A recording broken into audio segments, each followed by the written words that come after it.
What's going on, ladies and gentlemen? All right, what we have going on today, and I hope everybody had a good holiday weekend, nice safe holiday weekend. I hope everybody out there is getting along with each other. All right, well, let's get to it. Today's video is about trim, installing trim.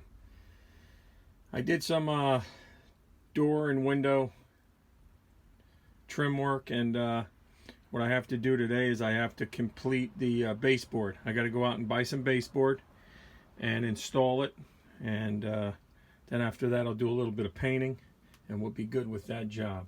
So you only need a few things when you get started. Number one, you get yourself a little pad and pen. All right, you can get these anywhere. You can get them at the grocery store, cheap, whatever. And you need yourself a tape measure. Okay, and what we're going to do is we're going to go measure the room. So what you're going to do is you're going to go to whatever room you're going to put some baseboard trim in, and obviously you're going to measure all from side to side, from corner to corner. And if you want, you could put a little diagram on your paper. So if your room is like this, say, okay, and your door is here, just put a little mark for a door. Say you have, that's it. So the door, because it's all baseboard. All right, so you're going to measure obviously from here to here. Let's say it's 15 feet. This one will be 15 feet. Maybe this is 10. And right here will be 10, but you got to minus the door. So you get along with it. You can get away with like an 8-foot piece if you want. Okay? That's all you're going to do. Then you're going to get your butt over to the depot. You're going to pick out whatever baseboard trim you like. And you're going to have to get pieces to accommodate the square footage. Now, a lot of people don't have trucks with truck racks and everything else to bring home a 15 or 20 foot piece. So what you can do is, if this is a 15-foot run, you can get them in 8-foot pieces. Get yourself 2 8-footers, and then you can join it together in the middle. Okay, so what you do is you do your miters on the corners, and you'll join the 2 pieces together. You know, you have to cut a little bit off, but you know, that's how you can get it home if you don't have a truck. What I'm going to do today is I'm going to try to get the longer pieces. I think I have maybe a 19 and a half span. I'm going to see if I can get a 20-footer. I don't know if I can. And I'm going to hang it from the back of my pickup bed. I'll hang it on the side of the mirror, and we'll go over that in the parking lot if I can do that. If not, I'll go with 10-footers myself and just kind of hang them off the back of the pickup truck there and put a little flag or something, a little piece of plastic. All right, so let's get over to the room. We'll do some measuring. We'll take it from there. All right, so I got the measurements. I'm going to head out to the depot, and we're going to get what we need, head back to the job. All right, so I picked me up a bundle. I'm going to have extra. I could use it for another job. It's always good to have a little extra, never know. But when you buy this stuff in bulk, you obviously save money. This isn't the most expensive stuff, but for what I'm using it for, I mean, it's going to do the job. I don't have a rack, and I know you're saying, handyman, get a friggin' rack for your truck. I will this year, but right now what you want to do is you want to wrap this guy up with a cord so this guy doesn't go left or right. All right, so it's stable. Same with up there, and this will work out. All right, so what you're going to need, a couple of tools, not basic, but I happen to have these. You can do it with a hammer and nails if you'd like, and a nail set, but you're going to need a square, tape measure, pencil. I'm going to use the nail gun. 15 gauge is a little overkill. I do have an 18 gauge, but I'd have to hook up the compressor, and you know what, I just have to fill with the 15 gauge, just fill in a little bit extra wood filler before I paint. And we're going to use this here, a grinder. And you figure, what do you need that for? Well, stay tuned and you'll see what I use that tool for. And of course you're going to need your baseboards. And this guy right here, obviously you're going to need one of these. Or you can use a hand, one of those little miter saws with a little hand saw. But I got this bad boy here, the rigid. Come on, kid. Lifetime warranty, we all know about that. Not all rigids are lifetime warranty, but this one is. And had to go with that DeWalt. And the reason I have the DeWalt stand is I did buy the big 12-inch about a year ago. It was a package deal. I got the sliding miter down in another location. This is the one I use when I'm doing trim work, and it extends the arms. It's a nice little tool bench. Not a tool bench, but a nice little bench for my miter saw. All right, I got 37 1/8 from that inside corner out to the door, the side of the door the door trim. Side of the door trim is going to be flush. It's going to be flat here, so I got a straight cut. I'm going to measure 37 1/8, and I'm going to be on this side because this is our inside corner. If your saw is able to stand up your piece of trim, okay, you're going to set your miter at 45, and then when you come down on our 37 1/8 down here, wherever it comes out to be, okay, wherever it comes out to be, that's going to be our inside corner. What we do with that angle grinder to make it fit nice and neat. Okay, it's called coping. You cope the back of it, all right? You can use a coping saw. I have one. This is what it looks like. I just don't have the blade. It's a tiny thin blade that would go with this, and you would actually cut out the back part.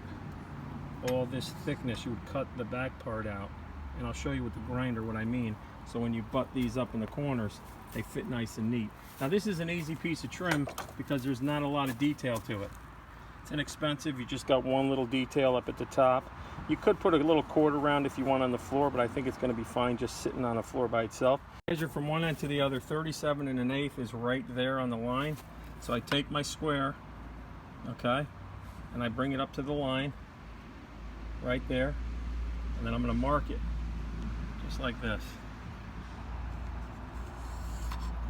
straight across like that with the pencil. See that?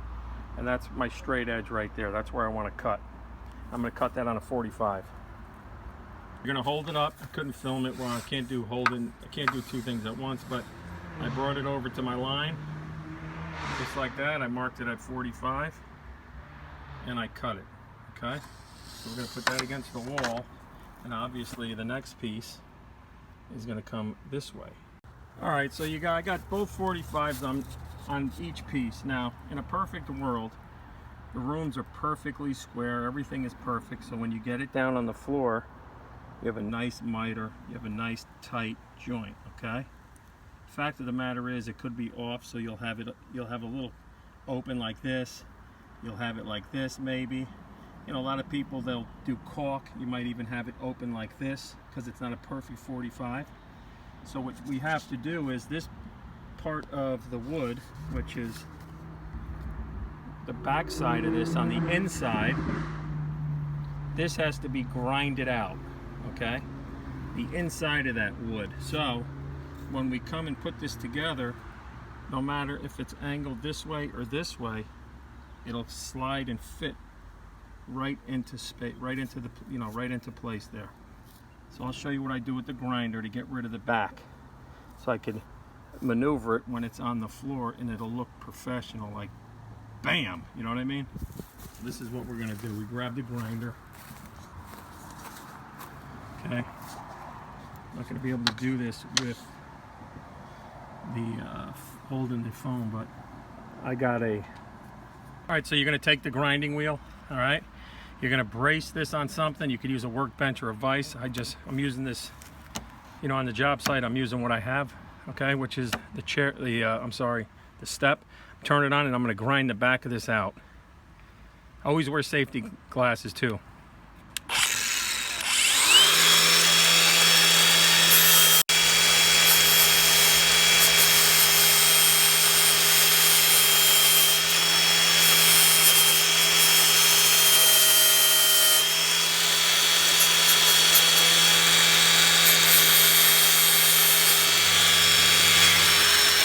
What I'll do is I'll get my little file and I'll file this nice and flat, but you can see how it copes it out really nice. I recommend the grinder, coping it out nice and easy.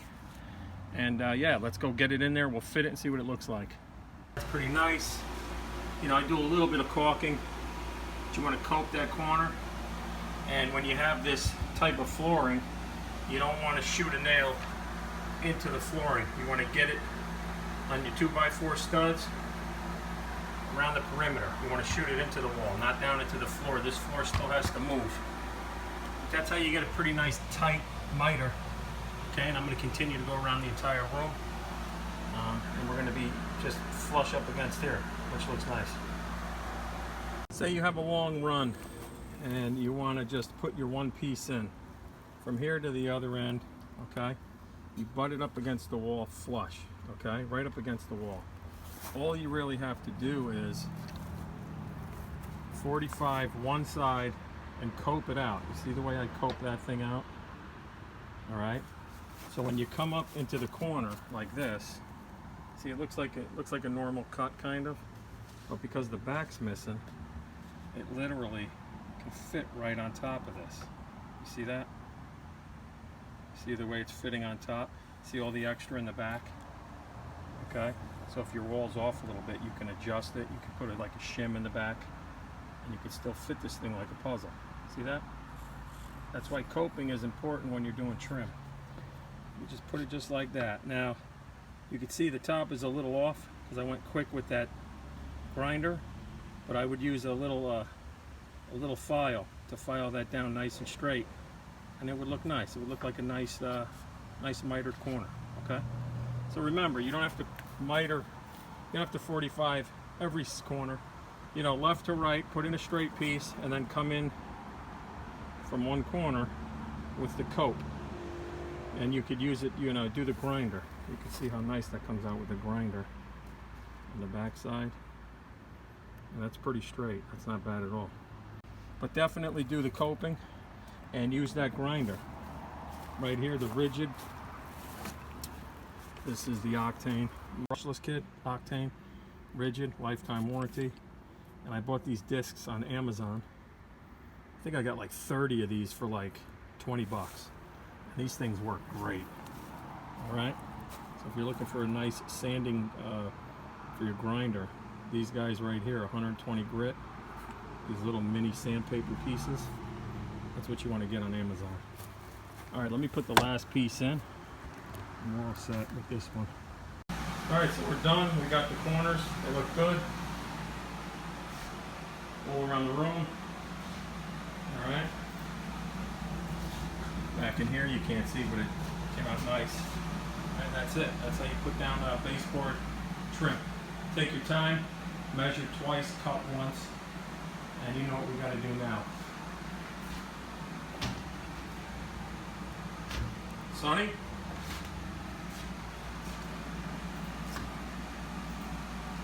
Sonny! Ho ho ho ho! Sonny!